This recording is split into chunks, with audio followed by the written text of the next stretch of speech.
গতকালকে আর্জেন্টিনা মেসিরা মিশরের ফুটবলার মুসলমানদের সঙ্গে যেটা করেছে, গোটা পৃথিবীর কোনো মুসলমানরা সেটা মেনে নিতে পারে না। আপনারা যারা আর্জেন্টিনা সাপোর্ট করেন, আপনাদের কাছেই আমার প্রশ্ন, সোশ্যাল মিডিয়ায় এবং গণমাধ্যমে আমরা যেটা দেখছি, পরবর্তীতে যে খেলাটা আমরা দেখলাম, আসলে এ জায়গায় অন্যায়ভাবে জুলুম করে মিশরের কাছ থেকে তারা কিন্তু জিতেছে। যেই গোল হওয়ার কথা, যেই গোল দেওয়ার কথা, রিফারি কিন্তু পক্ষপাতিত্ব করে আর্জেন্টিনার হয়ে সে কিন্তু সেই গোলটা দেয় নাই। আপনারা যারা আর্জেন্টিনার সমর্থক, আপনাদের বিবেক দিয়ে আপনারা একটুখানি বলেন তো যে সত্যিই কি আর্জেন্টিনা গতকালকে জিতেছে নাকি মিশর জিতেছে? নিঃসন্দেহে আপনি যদি জাস্টিফাই করেন, সত্যিকারের যদি বিবেচক হন, তাহলে আপনার মন থেকে আপনি বলবেন যে নিঃসন্দেহে মিশরের উপরে জুলুম করে, গাদ্দারি করে মিশরদেরকে হারিয়ে দিয়েছে। এটাই হলো বাস্তবতা। আমরা দেখেছি খেলার শেষে আর্জেন্টিনার সমর্থকরা তারা মদ চেলে মেরেছে মিশরের সমর্থকদের গায়ে। শুধু তাই নয়, আমরা দেখলাম যে আর্জেন্টিনার সমর্থকরা তাদের দেশের পতাকা না উড়িয়ে তারা সেখানে এমন এক পতাকা উড়িয়েছে, যেই পতাকার উপরে গোটা পৃথিবীর মুসলমানরা থুতু নিক্ষেপ করে। সবচেয়ে যে পতাকাকে সবচেয়ে ঘৃণা করে সেই পতাকা তারা উড়িয়েছে।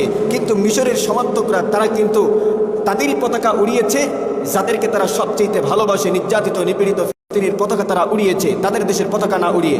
এই আর্জেন্টিনার মেসিকে যারা সাপোর্ট করেন, আপনারাই বলেন তো এই মেসিকে মানবতার পক্ষে, মাজলুমের পক্ষে, মুসলমানদের পক্ষে কখনো কোনোদিন একটা বক্তব্য দিতে দেখেছেন বা দাঁড়িয়েছে দেখেছেন?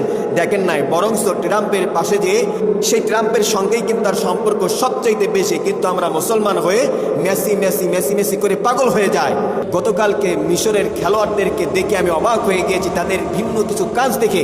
আমি যখন দেখলাম যে তারা খেলার শেষেও তারা তাদের রবের সামনে মাথা নত করতে ভোলে নাই, তার মাঠের মধ্যে কিন্তু তারা সেজদা দিয়েছে। এক, দ্বিতীয়ত ওই জায়গায় কিন্তু তারা তাদের দেশের পতাকা না উড়িয়ে তারা কিন্তু নিরীহ নির্যাতিত নিপীড়িত মুসলমানদের পক্ষে সেই পতাকা তারা উড়িয়েছে। এবং আমরা যদি লক্ষ্য করি, তারা যখন মাঠে নেমেছে, মাঠে নামার আগে কিন্তু কোরআন তেলাওয়াতের মাধ্যমেই তারা কিন্তু মাঠে নেমেছে। এটা একটা ভিন্ন একটা বিষয় আমরা দেখতে পেয়েছি বিশ্ব মঞ্চে। আমার কথায় আপনি যতই বিরোধিতা করেন, যতই আপনি গালি দেন না কেন, আমি একটা কথা বলবো, সেটা হচ্ছে এই স্পোর্টসের মাধ্যমে খেলোয়াড়রা বিশ্ব মঞ্চে দাওয়াতকে ছড়িয়ে দিচ্ছে। ওই দেশের বড় বড় আলেমরাও সেটা পারবে না।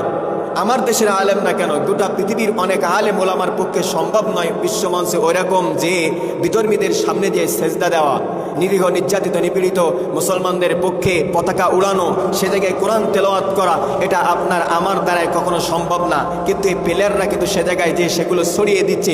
আপনার বিবেক দিয়ে একটু চিন্তা করেন, আপনি যতই বিরোধিতা করেন, যতই আপনি ফতোয়া দেন যে খেলা দেখা হারাম, সাপোর্ট করা হারাম, কিন্তু তারপরেও কিন্তু তাদের জায়গা থেকে এই ভালো কাজগুলো কিন্তু তারা করে যাচ্ছে। কিন্তু আফসোসের বিষয় হচ্ছে এই আমরা মুসলমান বলে দাবি করি, কিন্তু যেই মেসি মানবতার বিপক্ষে, যে মেসি নিরীহ মুসলমানদের মারার পক্ষে, সেই মেসির পক্ষে আমরা স্লোগান দিলাম, কিন্তু যারা নিরীহ মুসলমানদের পক্ষ নিয়ে সেইখানে তারা পতাকা উড়ালো, কোরআন তেলাওয়াতের মাধ্যমে তারা খেলা শুরু করলো, সে জায়গায় দিয়ে তারা সেজদা দিল। বরঞ্চ আর্জেন্টিনার সমর্থকরা তাদের সমর্থকদের গায়ের উপরে তারা মদ ঢেলে দিল। তারপরেও আমরা মুসলমান বলে দাবি করি, আবার আর্জেন্টিনার সাপোর্ট করি। এটা আমাদের জন্য অত্যন্ত দুঃখজনক এবং লজ্জাজনক।